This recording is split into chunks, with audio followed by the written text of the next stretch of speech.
लोकसभा चुनाव की तारीखों का ऐलान हो गया है और राजनीतिक पार्टियों की तरफ से बैठकों का दौर भी चल पड़ा है। महाराष्ट्र से लेकर दिल्ली तक एनडीए के नेताओं का मिलना जुलना चल रहा है।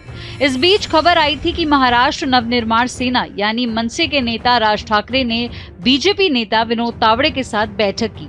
फिर दोनों गृह मंत्री अमित शाह से मुलाकात करने पहुंचे थे। बीजेपी ने महाराष्ट्र में अब तक 48 सीटों में से 20 पर अपने उम्मीदवारों का ऐलान कर दिया है, लेकिन फैसला अब बाकी बची 18 सीटों पर होना है। इस बीच बड़ा खेल ये हो गया है कि शिंदे गुट वाले सहयोगी दल शिवसेना ने 18 सीटों की मांग कर डाली है, जबकि पंक्ति में अजीत पवार गुट की सहयोगी दल एनसीपी भी सीट की चाहत में है। ऐसे में खबर ये भी है कि राज ठाकरे की पार्टी भी एनडीए में शामिल हो सकती है, क्योंकि राज ठाकरे 2 सीटों की मांग कर रहे हैं। बता दें कि राज ठाकरे मुंबई दक्षिण और शिरडी सीट पर अपना दावा ठोक रहे हैं। ऐसे में अगर एनडीए में राज ठाकरे की एंट्री होती है तो भाजपा को इससे काफी फायदा हो सकता है। चलिए आपको बताते हैं। जानकारी के लिए बता दें कि मराठा राजनीति में एकनाथ शिंदे की अच्छी पकड़ और एक विशेष स्थान है।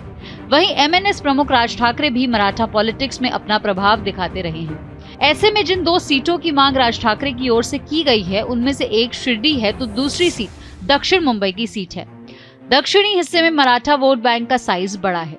ऐसे में सीट को पाने के लिए एकनाथ शिंदे और राज ठाकरे में खींचातान देखने को मिल सकती है।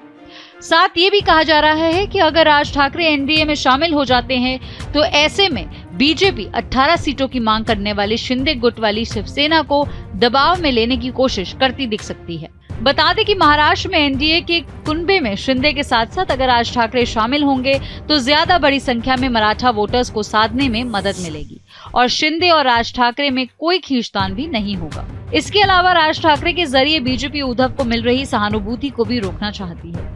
राज ठाकरे की शख्सियत एक तेज तरार छवि वाले नेता की है। मराठा वोट बैंक का एक बड़ा हिस्सा उनमें बाला साहेब ठाकरे की छवि को दिखता है। ऐसे में उनका एनडीए में आना बीजेपी के लिए फायदेमंद रहेगा। राज ठाकरे जैसे प्रभावी मराठा राजनेता को शामिल कर महाराष्ट्र में अकेले 18 सीटों की मांग पूरी करवा अपना कद मजबूत करने की चाहत रखने वाले एकनाथ शिंदे को एक दायरे में सीमित किया जा सकता है। लाउडस्पीकर जैसे मुद्दों पर मुखर रहने वाले राज ठाकरे अगर अलग चुनाव लड़ते हैं तो बीजेपी को हिंदुत्ववादी वोट के बिखराव का खतरा है, इसलिए उन्हें अपने पाले में लेना चाहती है।